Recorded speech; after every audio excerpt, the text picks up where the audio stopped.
masters, you might be able to get your hand to disappear here and reappear over there, and skip all the points in between. Now, if you did that, you want to make sure you bought your body with it, because it could be uncomfortable on this hand with missing the rest of your body. So, this leads, this understanding, this technology, this capacity to interact with the vacuum, both in your own being, but very specifically in laboratory, leads to technology that will blow your mind.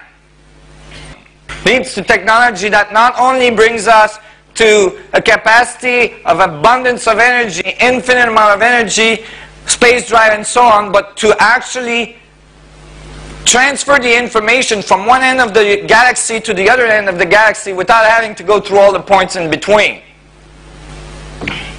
And I assure you, although that might sound like far in the future, all this is just around the corner. Now, you know, I wanted to show, well, you know, when you make the calculation, you get the magnetic moment of the atom, and you get all the things you would expect in the atom.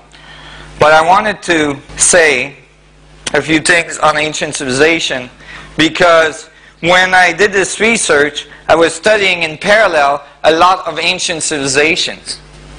And the reason is that I realized that if this vacuum structure is really there, if the vacuum is polarized, if it's not just a random mess, as in defined in quantum theory currently, but actually is the source of the organization of everything, then it must have geometry. It must have a fundamental structure, and we need to understand what that structure is. And as I studied ancient civilization, these guys kept on pointing to very fundamental geometries. And they all said, this is the geometry of creation, it's everywhere, this is how creation occurs. And you can find it in almost every ancient civilization around the world. And then they built let's use that loosely. They might have got some help, you know. And very specific geometries all around the world with very specific, intense, you know, focus on very, you know, important texts that describe this geometry, this fundamental geometry of the vacuum. And I spent many, many years studying them, and I realized that there was a code that was left here by many ancient civilizations. And you know, I really don't have time in such a short lecture.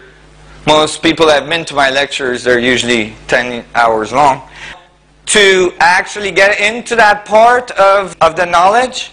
But it is evident when you do the research, and you can get my DVD set, and it has like 8 hours of this information. You can get it at the table, you can pre-order it at the table. And I discuss all this because when you look in all these ancient texts, in all these ancient civilizations, it talked about this geometry and gave us all the mathematics, all the equation to solve it. And even give us some technical knowledge how to build it in laboratory. And do I think that ancient people came out just out of osmosis? Absolutely not.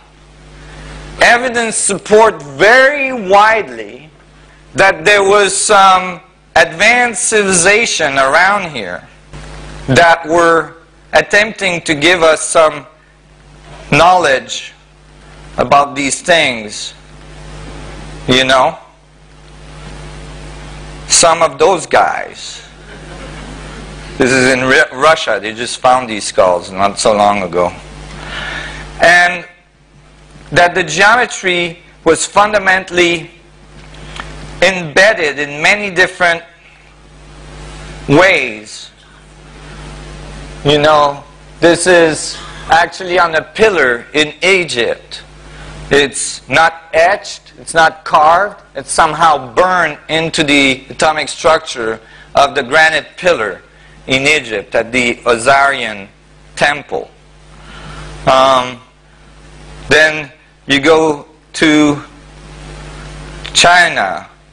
You know, the Fu dog is the guardian of the knowledge. He guards the knowledge under his paw. And then you look under the paw, and sure enough, you get the same geometry. And this geometry that I'm talking about is very fundamental, and it is a geometry extrapolated from writing concepts of the structure of space-time that demanded a fundamental geometry that could produce all of the rest of the geometry we see in our universe, in our biology, and in our organization of the universe. And it's based on tetrahedrons. It's a 64 tetrahedron grid. We have talks coming up for the next 3 weeks, so please come to our talks. There you go. Thank you. Watch this. Come back in half an hour. Thank you again, Nassim. That was great.